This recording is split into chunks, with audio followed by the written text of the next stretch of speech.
أعوذ بالله من الشيطان الرجيم. اللهم صل على سيدنا محمد. اللهم صل على سيدنا محمد. اللهم صل على سيدنا محمد.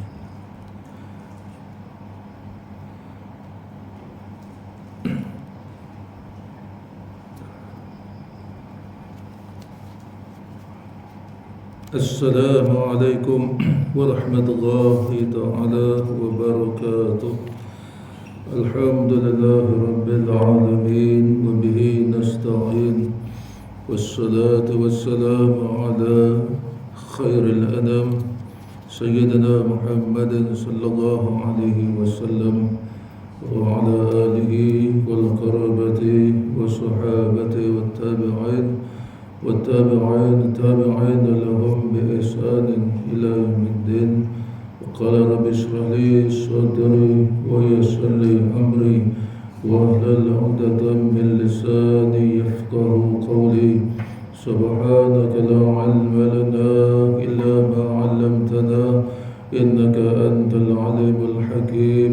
ولا حول ولا قوة إلا بالله العلي العظيم. ولا حول ولا قوة إلا بالله العلي العظيم. ولا حول ولا قوة إلا بالله العلي العظيم.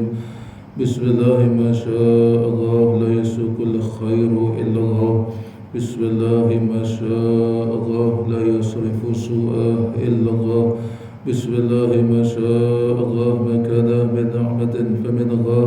بسم الله ما شاء الله لا حول ولا قوة إلا بالله العلي العظيم.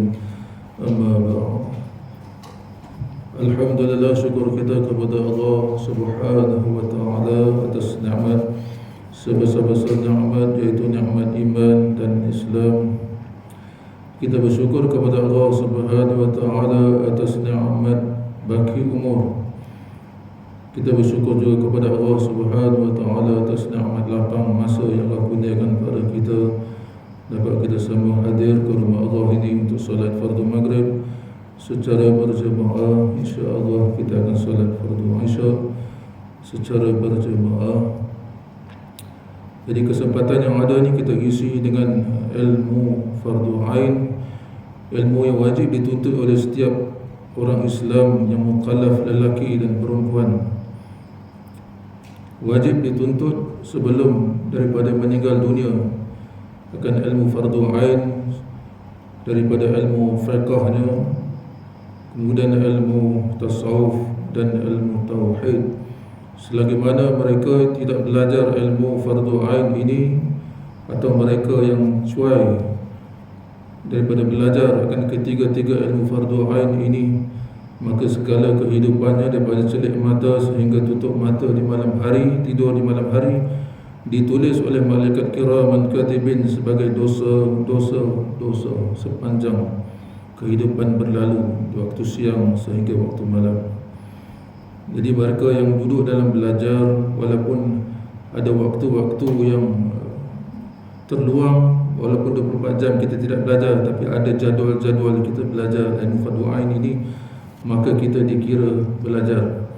Walaupun kita mati dalam keadaan tidak sempat khatam ataupun kita tidak faham keseluruhan ilmu fardu ain ini, kita dah dikira belajar, ataupun kita dah dikira telah menunaikan perintah Allah Subhanahu wa ta'ala. Maka ilmu fardu ain ini adalah kewajiban tiap-tiap mukallaf, bukan sunat, bukan harus, bahkan wajib yang dituntut oleh Allah Subhanahu wa ta'ala di akhirat kelak.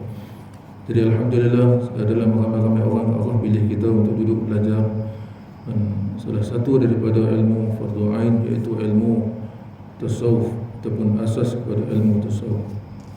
Wa qala al-musannifu Syekh Abdul Qadir bin Abdul Muttalib Al-Mandili rahimahullah ta'ala wa nafa'ana Allah bi 'ulumihi. Telah berkata pengarang kitab Syekh Abdul Qadir bin Abdul Muttalib Al-Mandili, wa nafa'ana Allah bi 'ulumihi, mudah-mudahan memberi manfaat akan beliau yang mengarang kitab ini, yang kita baca kitabnya, dan lebih-lebih lagi manfaat untuk kita yang belajar ini. manfaat fi darain, manfaat di dunia, lebih-lebih lagi di akhirat. Amin ya Allah. Amin ya rabbal alamin.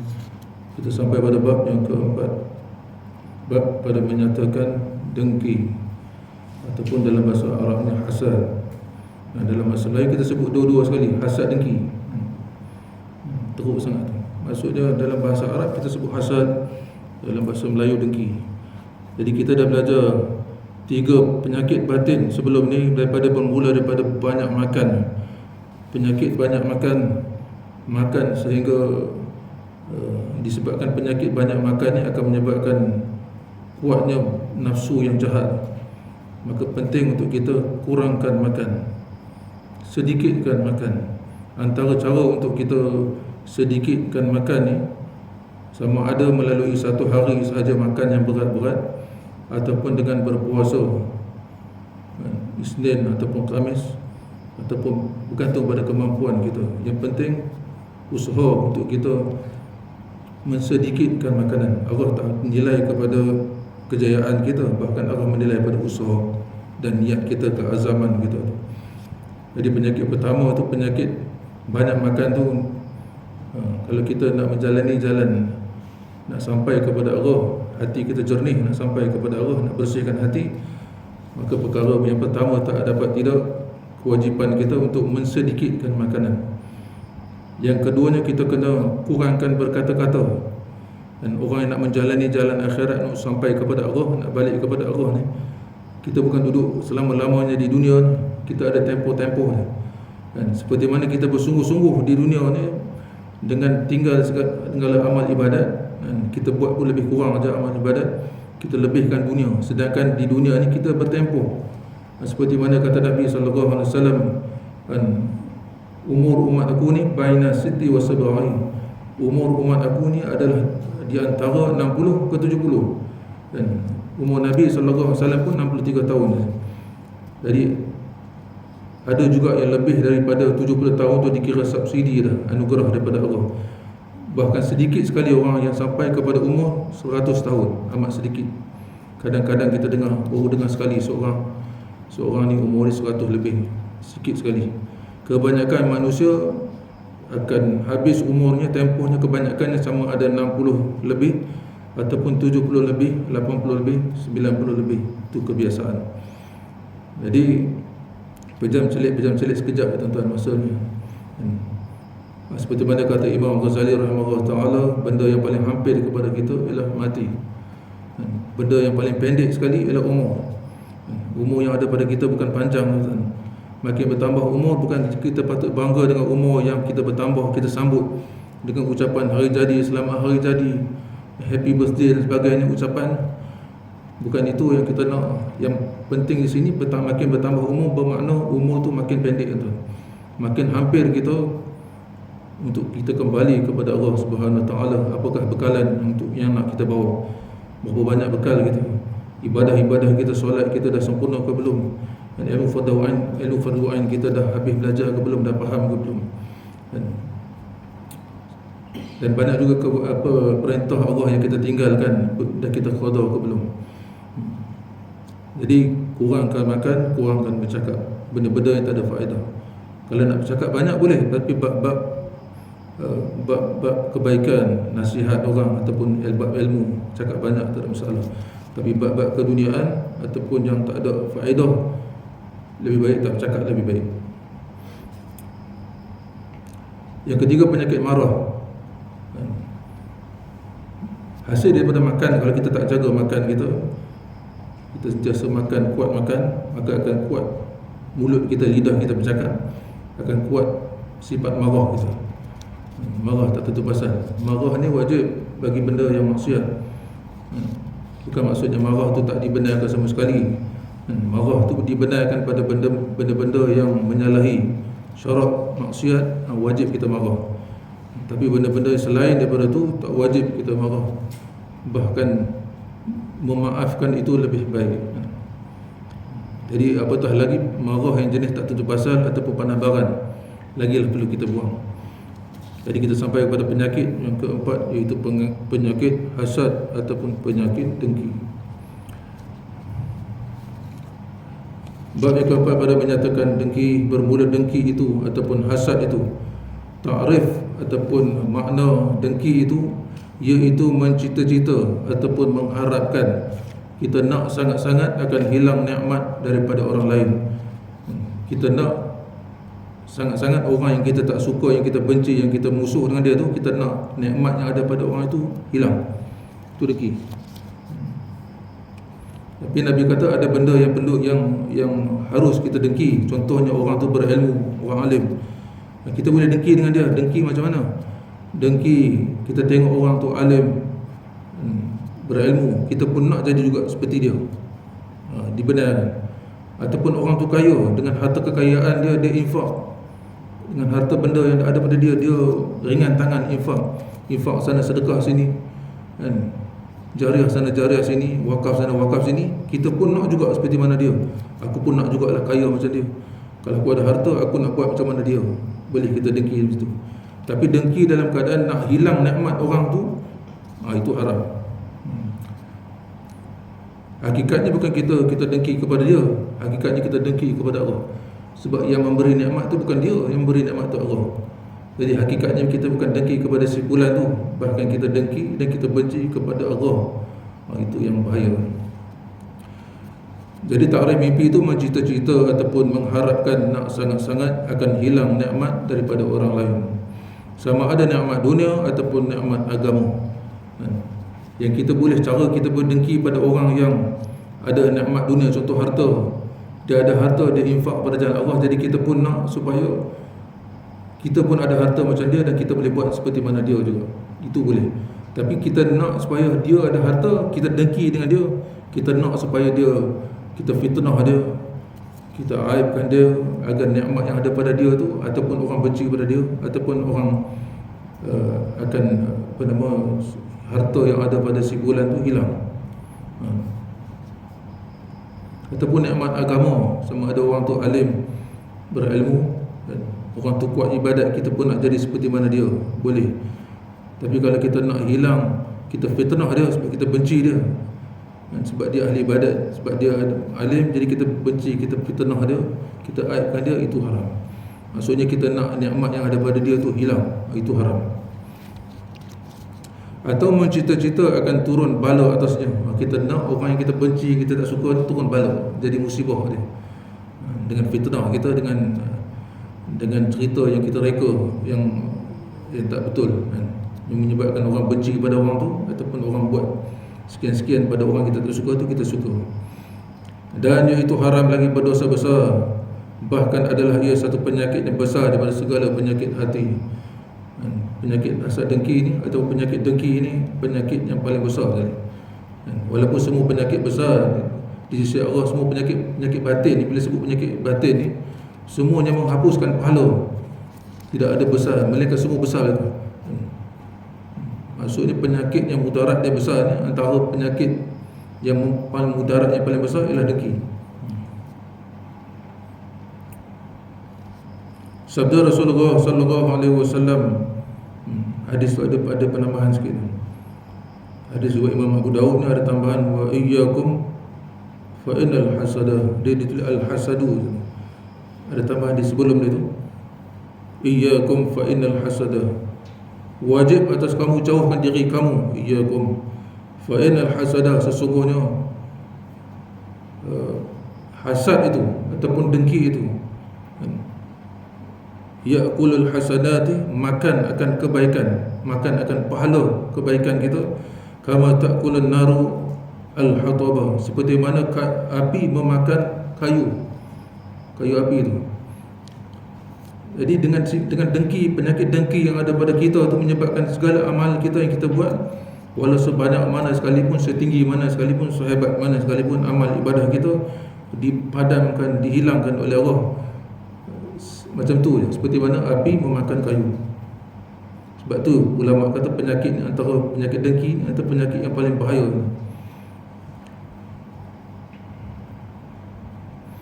Sebab dia memakan habis segala amal kebaikan kita.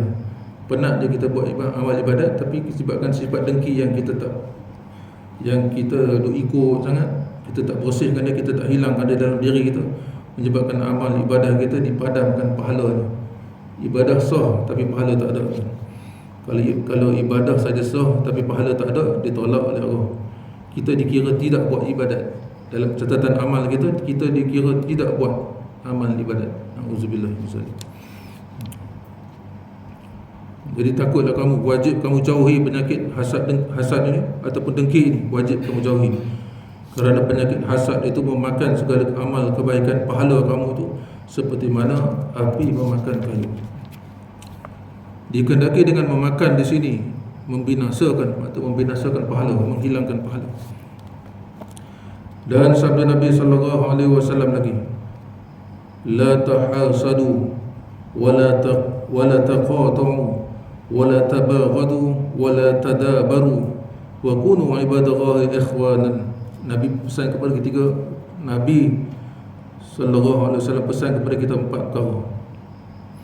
Jangan, maksudnya haram kita buat. Kalau kita betul-betul beriman kepada Allah, taat pada perintah Rasul, 4 perkara ni jangan kita buat. Apa dia? La tahasadu, jangan kamu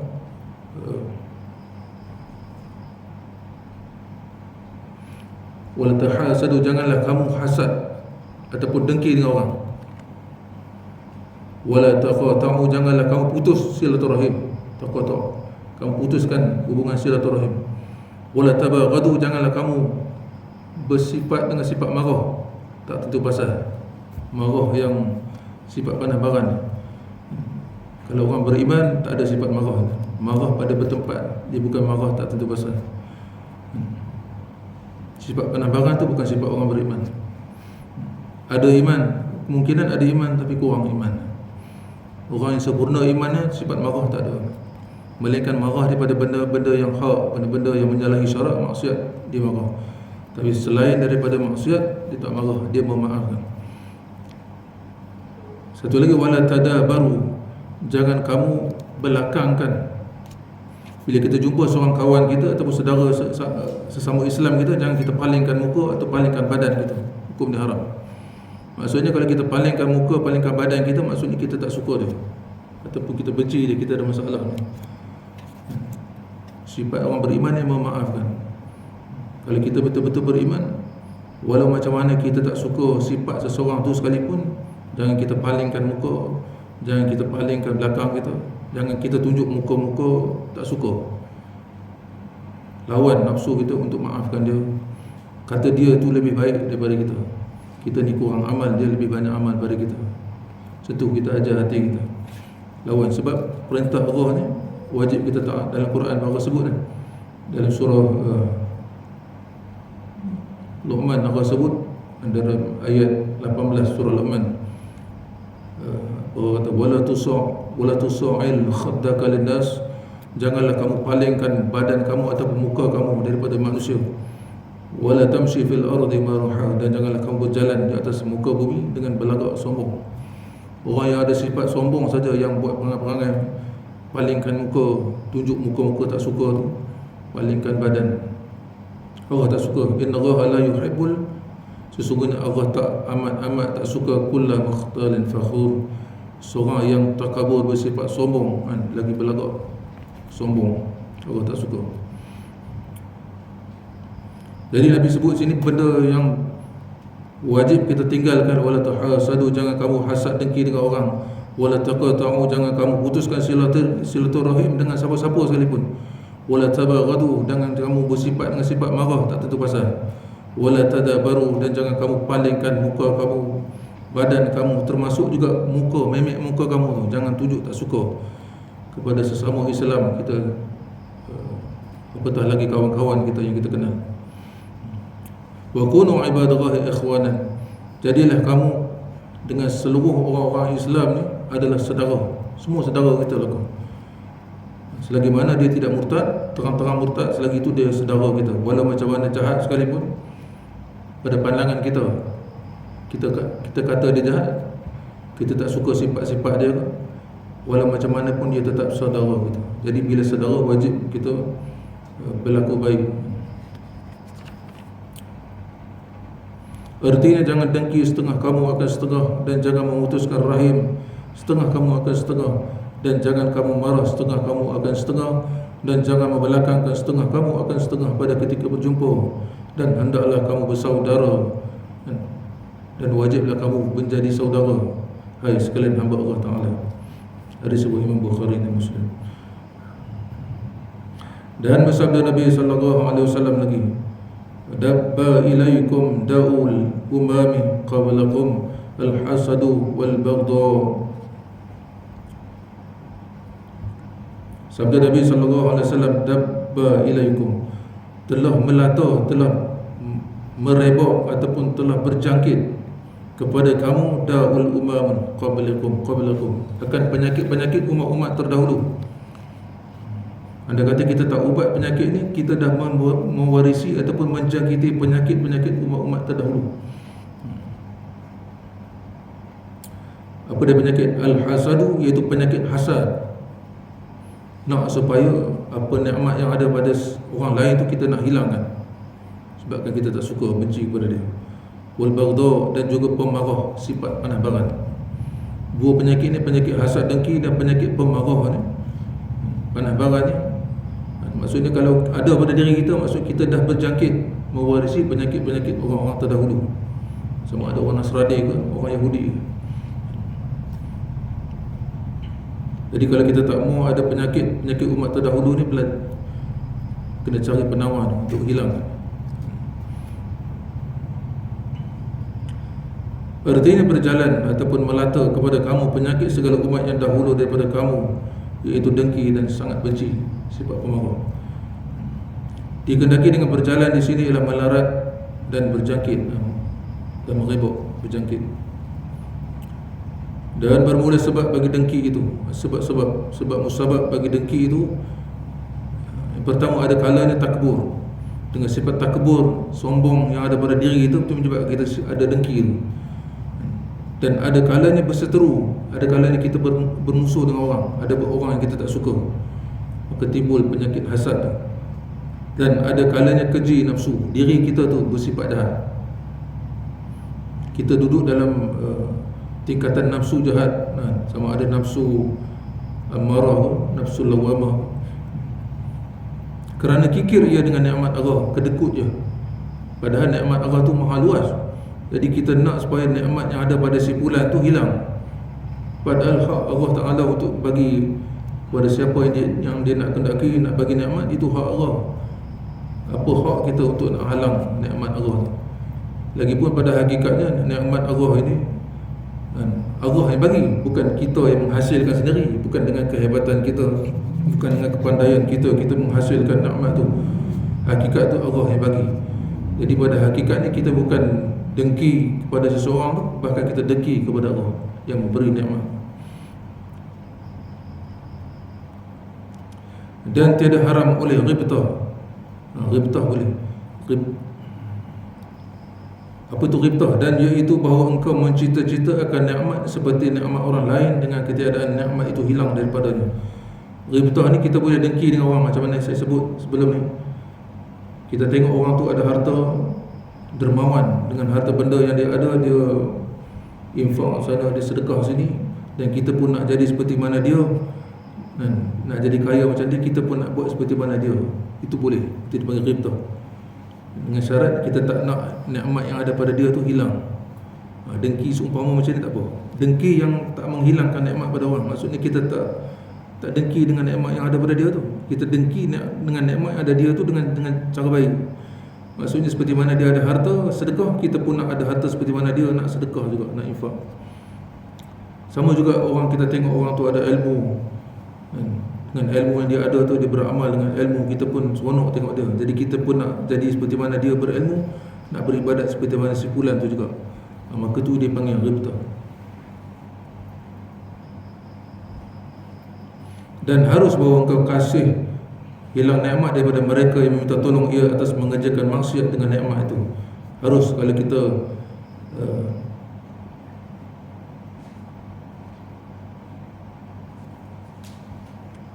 tengok seorang tu ada nikmat banyak Allah bagi pada dia, tapi dengan nikmat yang ada pada dia tu, dia engkar perintah Allah, buat dosa, buat maksiat, maka kita harus, kita boleh kata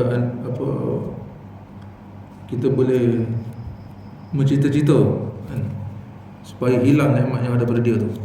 Sebab dengan nikmat yang ada pada dia tu, dia kufur kepada Allah, dia buat maksiat, maka boleh kita kata mudah-mudahan Allah hilangkan nikmat yang ada pada dia tu. Selagi mana selagi mana dengan nikmat yang kau bagi pada simpulan-simpulan ni, dia buat maksiat kepada kau ya Allah, dia buat dosa kepada kau ya Allah, kau tariklah nikmat tu, harus. Tapi andai kata dia dah kembali bertaubat kepada kau, maka kau kembalikanlah nikmat tu pada dia. Macam tu boleh. Kerana bahawasanya engkau sebenarnya bukan kasih akan hilang nikmatnya, bahkan engkau kasih akan hilang maksiatnya. Tujuan utama kita nak hilang maksiat tu, tapi disebabkan nikmat yang ada pada dia tu menyebabkan dia buat maksiat, maka kita minta kepada Allah supaya dihilangkan nikmat tu kepada dia, supaya bila hilang nikmat tu maka hentilah maksiat tu. Itu tujuannya. Bukan tujuan kita nak hilangkan nikmat dia, kita dengki dengan dia, bahkan kita nak hilang maksiat. Bermula alamat ataupun tandanya bahawasanya jika meninggal ia akan maksiat, nescaya tiada kasih kau akan hilang nikmat padanya. Andai kata tanda-tanda kita tak dengki dengan nikmat yang Allah bagi pada dia tu, kita cuma tak suka maksiat yang dia buat tu, tanda-tanda kita tak dengki tu, andai kata maksiat tu Allah dah hilang, andai kata maksiat tu Allah dah hilangkan daripada simpulan tu, disebabkan hilangnya nikmat yang Allah bagi pada dia tu, kita tak rasa syukur, bahkan kita rasa syukur pada Allah sebab maksiat tu yang hilang dengan nikmat yang ditarik oleh Allah. Andai kata seorang tu hilang nikmat dia, kita pun syukur sebab hilang nikmat, bukan hilang maksiat yang kita suka. Kita suka dia tu hilang nikmat, hilang kelebihan yang Allah bagi pada dia tu, kita syukur. Kita kata padan muka. Padan muka tu maksudnya kita syukur benda nikmat hilang lah. Patutnya kita syukur pada Allah, ya Allah, aku bersyukur pada kau disebabkan kau tarik nikmat yang ada pada simpulan tu, maka dia berhenti buat maksiat. Itu cara dia. Bukan padan muka dia, runtuh rumah dia, hilang kereta dia, contoh kan, buat sangat jahat. Bukan macam tu, bukan itu cara dia. Kita yang ada ilmu ni, cara cakap pun kena jaga.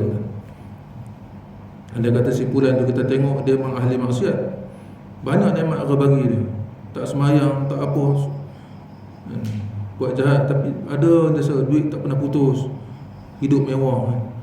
Jadi kita doa pada Allah, ya Allah, disebabkan nikmat yang kau bagi pada simpulan-simpulan menyebabkan dia bertambah-tambah engkar jauh daripada kau ya Allah, maka kau tariklah nikmat tu yang ada pada dia ya Allah, supaya berhenti maksiat dan dia kembali bertaubat pada kau ya Allah. Doa macam tu. Kemudian satu ketika jadi ataupun makbul seperti mana yang kita minta pada Allah, Allah makbul. Dia pun jadi orang yang bisnes, asalnya orang kaya-kaya, businessman.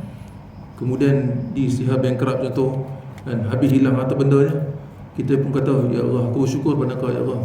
Kemudian nampak bibit-bibit dia nak kembali bertaubat kepada Allah, balik nak belajar, buat ibadat, nak semayang, nak menuntut ilmu. Jadi kita bersyukur pada Allah, ya Allah, aku bersyukur kepada kau ya Allah, dengan sebab kau tarik nikmat dia daripada dia, menyebabkan dia bertaubat, kembali bertaubat kepada kau, beribadah kepada kau. Aku bersyukur kepada Allah. Andai kata dia istiqamah atas jalan ibadah ini, maka kau kembalikanlah nikmat itu kepada dia.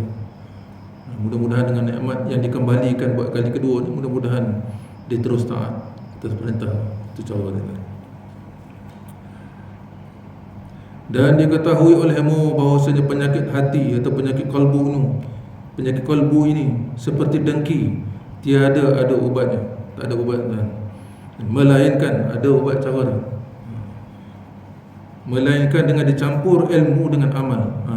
Nak diadun ilmu dengan amal, cara nak ubat dia. Seperti makjun. Makjun ni ubat, buat kuat kan. Makjun ni yang dibulat-bulat kata, buat kuat. Guna akar-akar kayu kan untuk kuatkan tenaga, lancarkan darah. Itu makjun.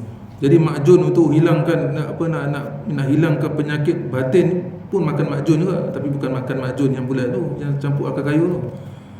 Dicampur antara ilmu dan amal, diadun antara ilmu dan amal.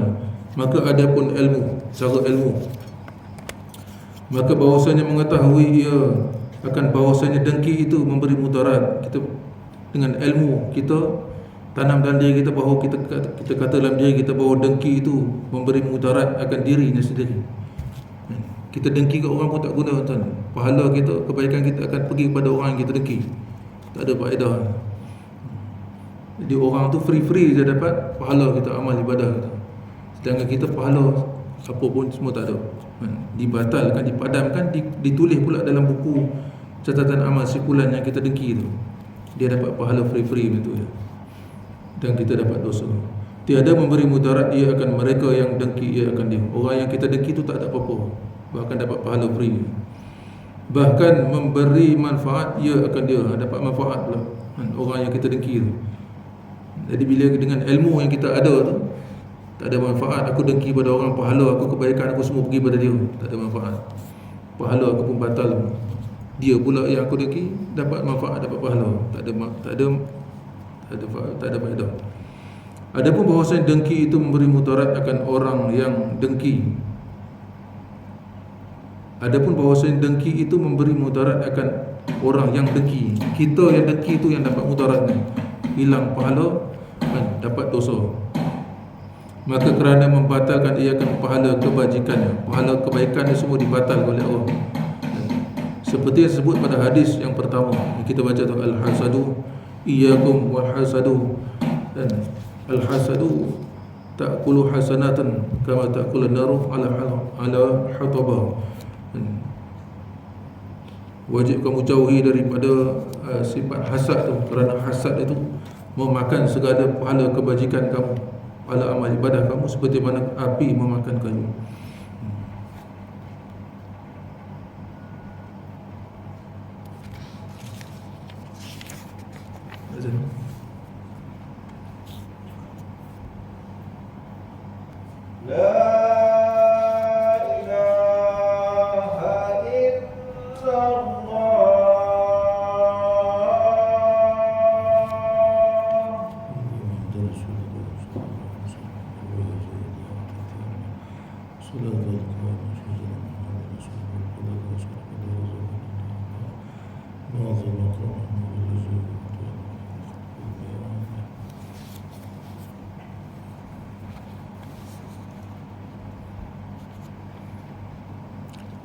Jadi ubat untuk kita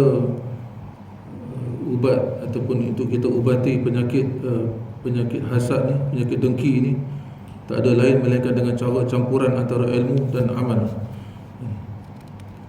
Antara cara ilmunya, ubat dengan cara ilmunya, kita tahu bahawa mudarat disebabkan dengki kita kepada orang simpulan-simpulan yang kita tak suka tu, menyebabkan kita sendiri yang menanggung mudaratnya. Pahala kita dihilang oleh Allah, bahkan kita ditulis dosa oleh Allah, dilaknat oleh Allah. Bahkan simpulan yang kita dengki itu mendapat pahala free daripada kita. Dia tak buat amal apa pun, dia ditulis pahala, dia ambil pahala kita, diberi pada dia. Maka tak ada mudarat. Jadi dengan ilmu cara macam tu menyebabkan kita boleh tangkis hasad yang ada dalam diri kita. Ataupun kita ingat hadis yang kita baca awal-awal tadi, hadis yang Nabi kata wajib kamu jauhi sifat hasad tu, kerana sifat hasad tu memakan segala pahala kebaikan amal ibadah kamu tu, seperti mana api memakan kayu. Ingat.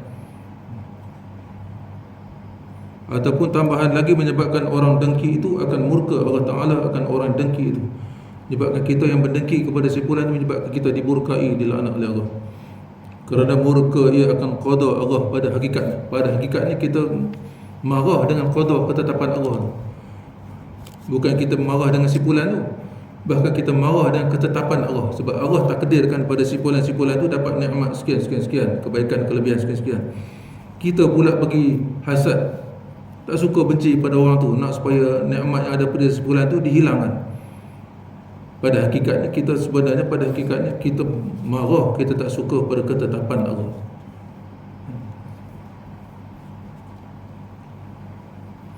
Jadi orang yang tak redha atas ketetapan, dalam hadis kursi Allah sebut, siapa-siapa yang tak redha atas segala ketetapanku, siapa-siapa yang tak bersyukur atas nikmatku, barang siapa yang tidak sabar atas balaku, ujianku, kan, apa, utlub rabba siwahi, maka pergilah kamu cari Tuhan lain.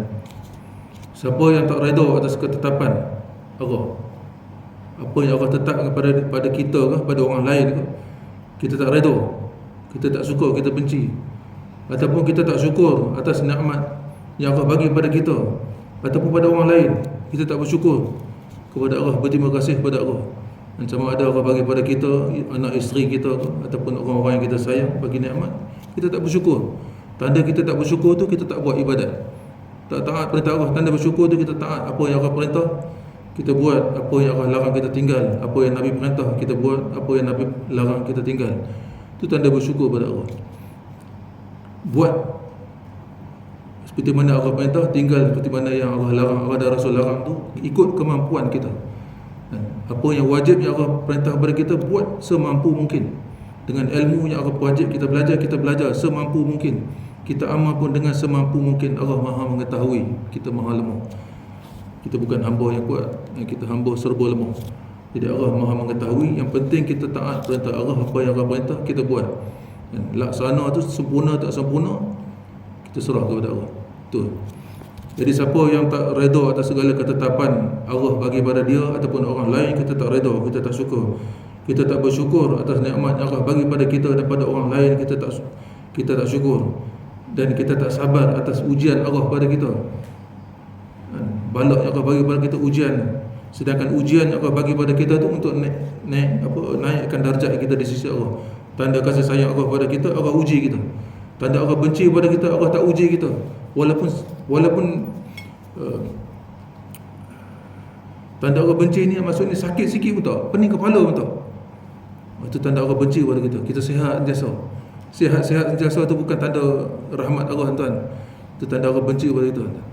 Dalam seminggu, kata Imam Ghazali, dalam seminggu kalau kamu tak ada sakit, walaupun sakit kepala sekalipun, dalam 1 minggu 7 hari tu kamu tidak ada sakit, walaupun sakit kepala sekalipun, patut kamu bimbang dan risau. Kemungkinan Allah murka, marah pada kita disebabkan dosa-dosa kita. Jadi siapa yang tak bersyukur atas nikmat yang Allah bagi pada dia, dia tak sabar atas ujian balak yang Allah timpa kepada dia, dan dia tak redha atas segala ketetapan Allah, utlub rabba siwahi, maka pergilah cari Tuhan selain daripada aku. Jadi kewajipan kita syukur atas nikmat Allah, kewajipan kita sabar atas ujian Allah berikan pada kita, dan redha atas segala ketetapan. Itu orang beriman, sabar, redha, syukur.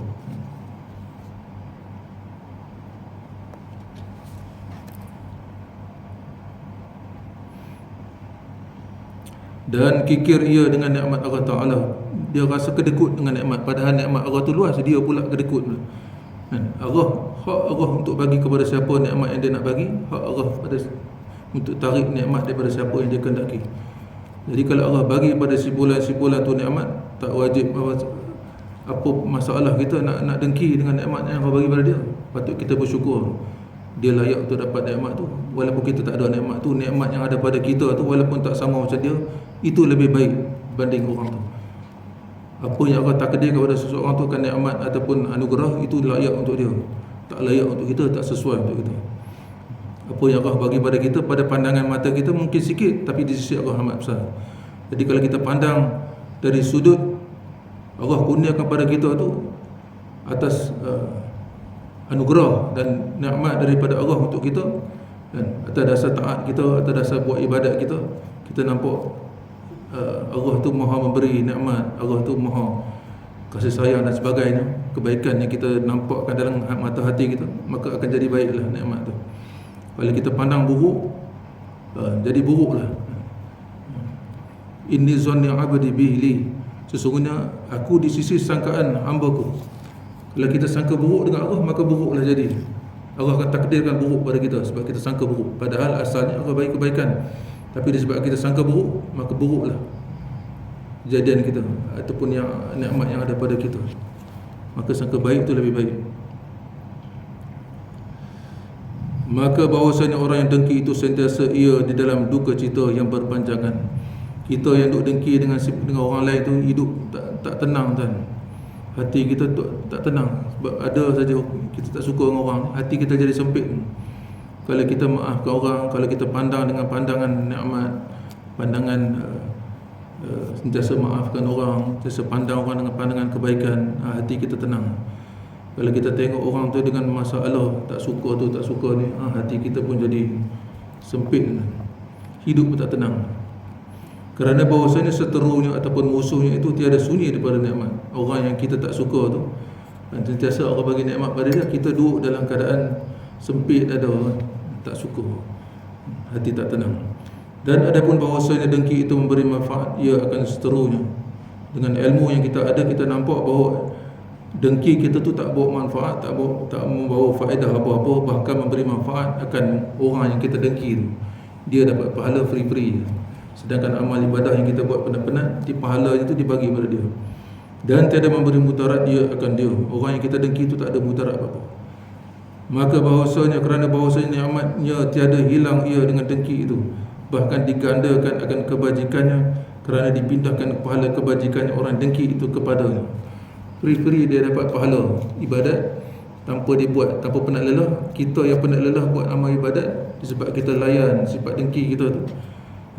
Kita tak hilang sifat dengki yang ada dalam diri kita, menyebabkan orang lain dapat manfaat, kita dapat mudarat. Pendeknya, orang yang dengki itu seperti mereka yang melempar seteru dengan batu.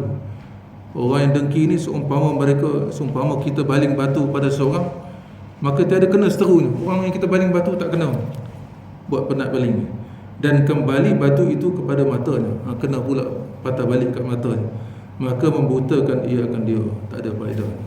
Lantun balik, batu yang kita baling asalnya kita nak baling pada orang kita tak suka, bahkan batu tu melantun balik kena mata kita, buta mata, tak ada faedah. Dan adapun dengan cara amal, bangsa amal, ubat campuran antara ilmu tadi ini dengan cara amal, dan ubat yang bangsa amal dengan cara amal tu, maka iaitu bahawa mengetahui ia akan hukum dengki. Kita tahu hukum dengki tu hukum dia haram, dilaknat Allah. Dan akan perkataan dan perbuatan yang menyebabkan akan keduanya oleh dengki. Disebabkan dengki kita tu, maka perkataan kita akan keluar cacian, makian, kata-kata buruk daripada lidah kita tu. Dan juga perbuatan, sama ada perbuatan kita buat perbuatan yang tak baik pada simpulan yang kita tak suka tu. Jadi dua-dua benda ni kita kena berhenti kan? Yang menyebabkan akan keduanya oleh dengki itu, maka menyalah ia akan kedua. Kalau kita rasa nak dengki pada orang, kita nak cakap tu benda yang tak baik pada orang, ataupun kita nak buat sesuatu pada orang yang kita tak suka, tu berhenti, jangan buat. Sebab hukum dengki itu haram, tanam dalam hati. Dan mengerjakan ia akan lawan bagi keduanya, maka memuji ia akan mereka yang dengki ia akan dia. Yang sepatutnya dengan cara amal perbuatannya, tadi dengan ilmu kan? Kita tahu ilmu apa, dengan cara ilmu tu maksudnya kita tahu bahawa kita dengki pada orang tak ada faedah, pahala yang ada pada kita dibatalkan, diberi kepada orang yang kita dengki, antaranya tadi. Ini dengan cara amal kita, maka memuji ia akan mereka yang dengki itu akan dia. Kita puji orang yang kita dengki, cara nak lawan nafsu kita. Kita puji orang tu, orang tu lebih baik pada kita, kita kurang lagi amal, dia lebih banyak ilmu pada kita ni kurang ilmu, kita ni akhlak kurang, dia akhlak baik, kita macam tu, kita lawan, puji orang tu, sama ada di depan dia ataupun kita keluarkan dengan kata-kata kita, dan menzahirkan dia akan suka cita dengan nikmatnya. Kita suka beritahu kepada dia kita suka dengan nikmat yang ada pada dia, aku ni bagus, dapat nikmat ni bagus, dan merendah diri ia bagi tawaduk, bagi diri, hormat orang tu. Dan dengan demikian itu jadilah mereka yang dengki itu, dia kawan baginya. Jadilah orang yang kita musuh tu, asalnya kita musuh dia, tapi disebabkan kita rendahkan diri dengan dia, kita nak orang hormat kita, kita kena hormat orang tu. Kalau kita nak orang hormat kita, kita kena hormat orang. Walaupun orang tu kita pada pandangan zahir mata kita rasa dia ni tak ada apa, lekeh kan, orang tak berilmu kan, kita lebih berilmu pada dia pada pandangan zahir kita. Orang dia kita lebih berharta berbanding dia ke, ataupun kita kerja lebih baik daripada dia, itu pandangan zahir kita. Itu semua sangkaan buruk. Sangkaan buruk ni wajib kita hilang. Jadi cara nak lawan sangkaan buruk tu, sangka baik dia. Istanibu katsiran minaz-zann hendaklah wajib kamu jauhi kebanyakan daripada sangkaan buruk tu, kan.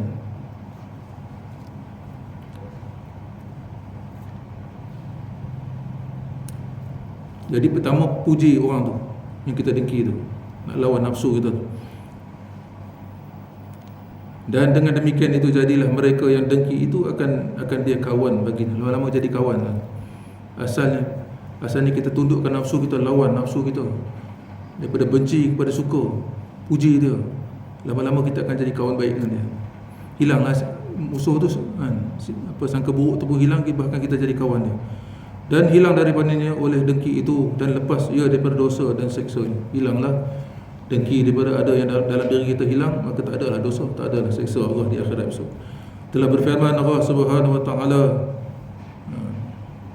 surah Al-Fusilat ayat 34. Sebelum idfa' billati ni ada ayat sebelum, wala tastawil hasanatu wala sayyi'at, maka tak sama akan perkara kebaikan dengan kejahatan tu, wala sayyi'at, perkara jahat pun tak sama dengan kebaikan. Dan hal jazaa'ul ihsan ila al-ihsan, dan tak rugi kita buat kebaikan, pahala Allah akan bagi kebaikan, tak rugi. Orang baik buat baik pada kita, balas dengan baik, tak rugi. Orang buat jahat pada kita, kita balas dengan kebaikan, tak rugi, sebab ada pahala. Yang rugi ni orang buat kebaikan pada kita, orang buat kebaikan pada kita, kita balas jahat, kan? Ataupun orang buat jahat pada kita, kita balas dengan kejahatan juga, itu rugi. Jadi walau macam mana, sama ada dia buat kebaikan pada kita, lebih-lebih lagi kita balas dengan kebaikan, dan lebih-lebih lagi juga dia buat kejahatan pada kita, tahan nafsu kita, balas dengan kebaikan, puji dia, bahkan kita doakan dia, maafkan dia. Seperti mana kata Nabi, kita baca hadis sebelum ni, orang yang kuat tu ialah bukan orang yang boleh menjatuhkan lawan dia, boleh memukul lawan dia, boleh mengalahkan lawan. Bahkan orang yang kuat tu ialah orang yang boleh menahan marah dan memaafkan orang yang kita marah. Itu kuat. Dalam Quran Allah sebut orang yang ciri-ciri, salah satu ciri-ciri orang beriman kepada Allah, orang yang dapat ganjaran syurga seluas langit dan bumi, antara tu Allah sebut orang yang menahan marah dia dan memaafkan. Jadi tak sama, Allah kata kebaikan dan kejahatan, dan kejahatan pun tak sama dengan kebaikan. Kebaikan tu lebih baik lagi berbanding kejahatan.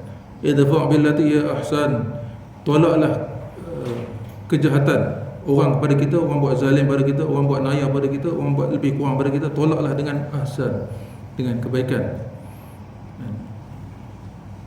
Walaupun dia buat kita marah sekalipun, cuba untuk senyum, maafkan dia, doakan dia. Seperti mana Nabi Isa, yang kisah Nabi Isa yang saya cerita tu, orang caci maki dia, bahkan dia mendoakan, warahmatullahi, mudah-mudahan Allah merahmati akan kamu, dengan muka senyum. Jadi tolak kejahatan, kezaliman orang pada kita tu dengan kebaikan. Wa idzal ladzi bainaka wa bainahu adawatun, maka jika sebelum tu ada permusuhan antara kamu dengan dia tu, ada permusuhan, tak bertegur sapa, ataupun kita duk sangka buruk, bermusuh dengan dia, tak suka dengan dia sebelum ni, disebabkan kita tolak kebaikan dengan kejahatan dia tu dengan kebaikan, maka ka'annahu waliyun hamim, maka satu ketika nanti kata Allah, kamu akan jadi teman yang rapat.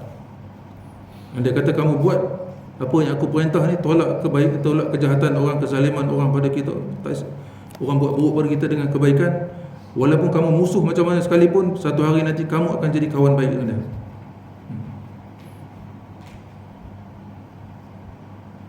Wa ma yulaqqaha illa alladhina sabaru. Mana Allah sebut ayat 35 Fusilat. Dan tidak adalah sifat yulaqqaha, akan sifat terpuji itu, sifat baik, melainkan illa alladhina sabaru, melainkan ada pada orang yang sabar. Sifat baik yang jenis tolak kebaikan, tolak keburukan orang dengan kebaikan ni, tak ada pada orang lain, melainkan orang tu memang orang penyabar, kata Allah. Wa ma yulaqqaha ila dzu hafdzil azim, dan tidaklah menolak akan tidaklah ada sifat terpuji itu.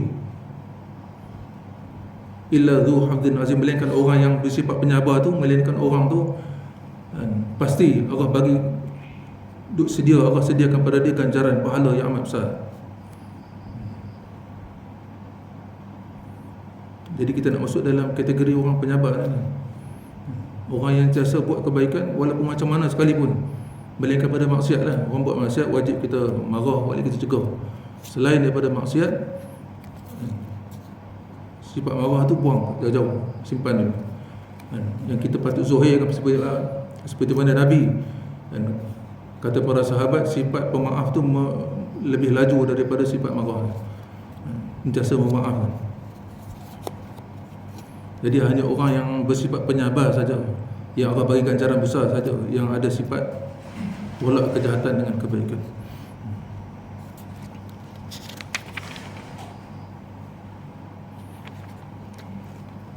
Allahu a'lam bishawab. Panjang ni.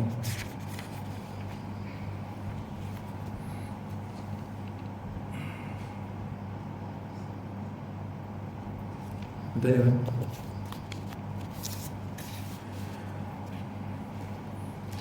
Intipati kita belajar ilmu tasawuf ni satu kita.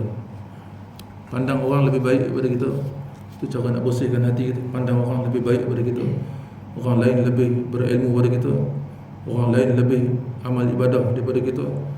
Lebih banyak amal ibadah daripada kita. Orang lain lebih segala. Ada setengah ulama kata pandang selain daripada kita semua wali Allah belaka. Ada cara ulama sebut ni. Cara nak didik hati kita, nak didik kalbu kita supaya bersih hati, pandang orang lain lebih baik daripada kita. Bahkan sampai peringkat pandang orang lain lebih seperti mana wali Allah. Tapi wajib kalau maksiat wajib kita cegah lah. Man ra'a minkum munkara, kalau kamu tengok maksiat wajib kamu cegah. Fa yughayyiru bihadihi, kalau kamu ada kuasa, kamu wajib guna kuasa kamu ataupun tangan kamu untuk cegah maksiat tu. Wala yastati'u bi lisan, kalau kamu tak mampu, kamu tak ada kuasa, kamu tak ada untuk cegah dengan tangan kamu, dengan cakap kamu. Wala yastati', kalau kamu tak mampu dengan kuasa tak ada kepada kamu tak mampu nak bercakap, dia takut kan.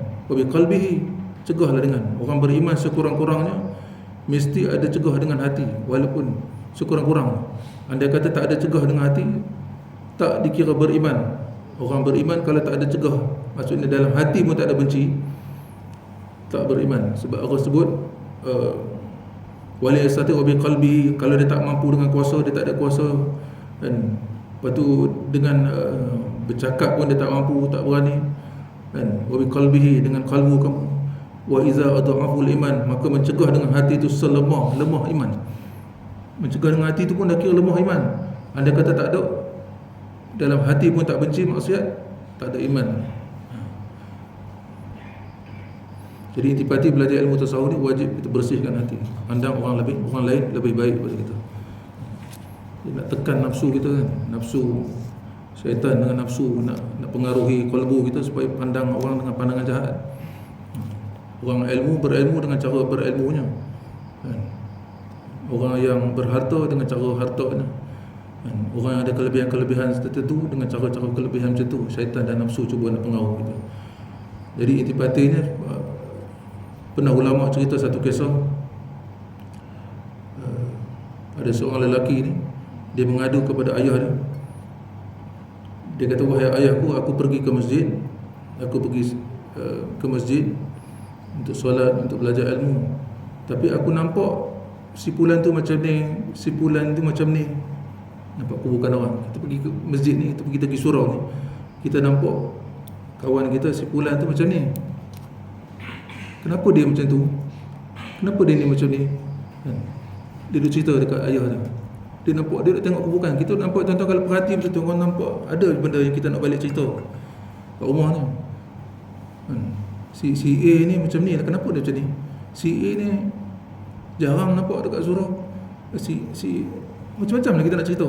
Dia cerita kat bapak dia. Si A ni macam ni, si B ni macam ni, si C macam ni. Jadi bapak dia, kebiasaannya mereka ni ambil air daripada sungai, nak isi dalam tong di rumah dengan tempayan.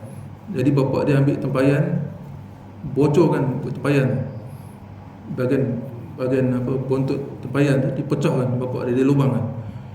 Jadi aku nak kau penuhkan bawa tempayan yang berlubang ni di sungai, penuhkan dalam tangki rumah. Jadi anak dia pun buat lah. Dia buat tak penuh-penuh kan. Jadi dalam perjalanan, sampai dalam perjalanan tu kita habis air dah, tak sempat nak sampai ke rumah, dah habis air kan. Dapat mungkin sampai ke rumah pun mungkin sikit air, jadi tak penuh-penuh. Jadi dia pun mengadu kat ayah dia. Dia kata, wahai ayah, kan, macam manakah kata apa simpanan air kita nak penuh kalau macam ni punya berlubang, tak sempat sampai ke rumah, dah habis air. Jadi ayah dia tanya, dalam perjalanan tu apa yang kamu nampak? Sepanjang perjalanan kamu daripada sungai nak balik ke rumah tu, apa kau nampak? Aku tak nampak apa. Aku tengok hanya tangki, aku nak tengok tempayan aku ni, nak jaga air ni kan. Nak jaga air tu supaya kata apa sempat sampai ke rumah. Kita hanya perhati.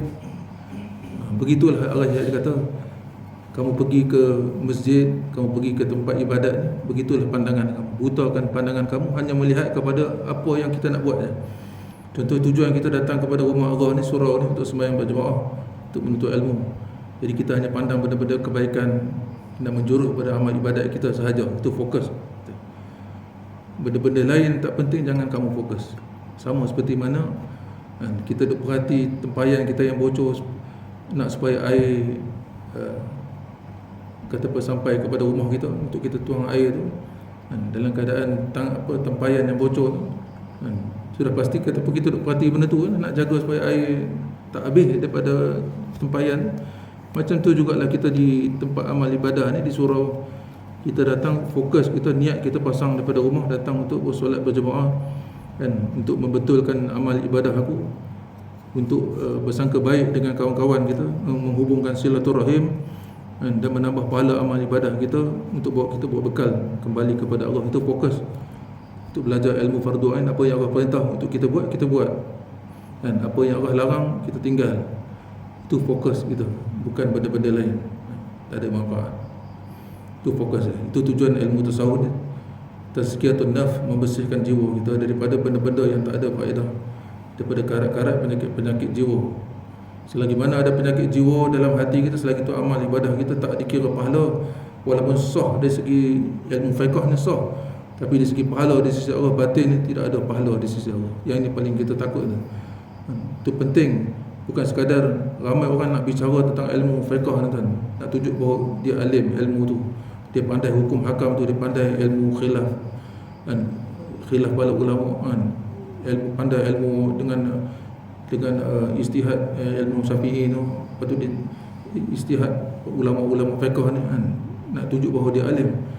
Kalau dia tak balut dengan ilmu tasawuf, ilmu fiqh ni, maka dia ibadah dia sia-sia saja. Walaupun dia alim sekalipun, walaupun ibadah dia hebat sekalipun, zahir, tapi dari segi batin tak ada pahala, sia-sia. Apatah lagi ilmu tauhid kita, dalam keadaan kita tidak belajar mendalami ilmu tauhid, maka kita akan duduk dalam mensyirikkan Allah, buat benda-benda syirik dalam keadaan kita tak sedar. Ini lagi bahaya kan? Walaupun ilmu tasawuf kita hebat macam mana pun, ilmu fiqh ibadat kita hebat sekalipun, tapi tauhid kita bersimpang ataupun menyalahi itikad ahli-sunnah wal jamaah, walaupun sebesar sarah sekalipun, kita dikira mati dalam keadaan tidak duduk atas akidah yang betul. Seperti mana Nabi gariskan, Nabi satu ketika dengan para sahabat ambil kayu, gariskan satu garisan lurus di tengah. Lepas tu di kiri kanan tu Nabi garis banyak garis. Nabi kata, inilah jalanku dan jalan para sahabat. Yang lain kiri kanan tu semua jalan-jalan syaitan, jalan-jalan nafsu belakang. Semua ditolak oleh Allah, melainkan satu jalan ni sahaja. Jadi jalan ni tak lain tak bukan seperti mana yang Nabi tunjuk, yang Nabi ajar dengan ilmu fiqh ni. Kemudian ditonjangkan dengan akar, tonjang tu dengan akidah yang betul, kemudian dibalut amal ibadah kita dengan ilmu tasawuf. Maka sempurnalah insya-Allah dengan cara yang kita ikut seperti pada Nabi tunjuk. Maka mudah-mudahan insya-Allah Allah menerima segala ibadah kita sebagai amal yang soleh. Baru dikatakan amal yang soleh. Dan amal soleh itu maksudnya amal yang baik, seperti mana yang Nabi tunjuk, seperti mana yang Nabi ajar. Bersih daripada segala penyakit-penyakit batin soleh ni, dengan takaburnya, riak, ujub, sum'ah, bersih daripada itu.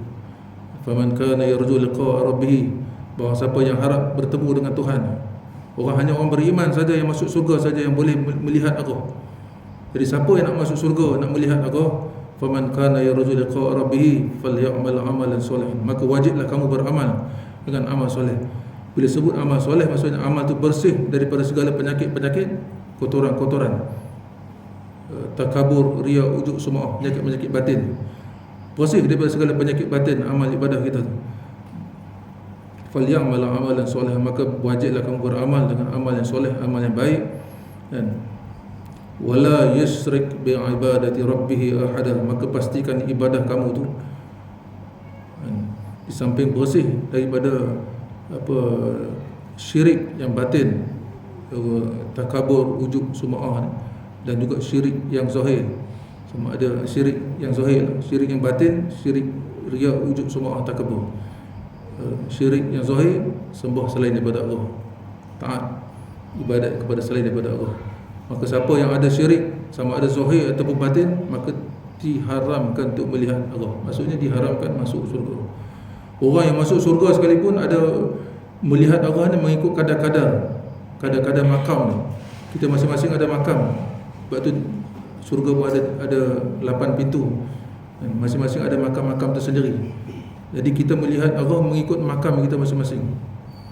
Ada yang boleh melihat hanya sekadar satu nafas, kita melihat Allah. Ada yang boleh melihat sekadar pagi saja. Ada yang boleh melihat sekadar tengah hari gitu. Ada yang boleh melihat selama bertahun-tahun. Itu mengikut makam kita masing-masing. Jadi tidak ada nikmat yang paling besar di akhirat melainkan melihat zat Allah yang maha sempurna.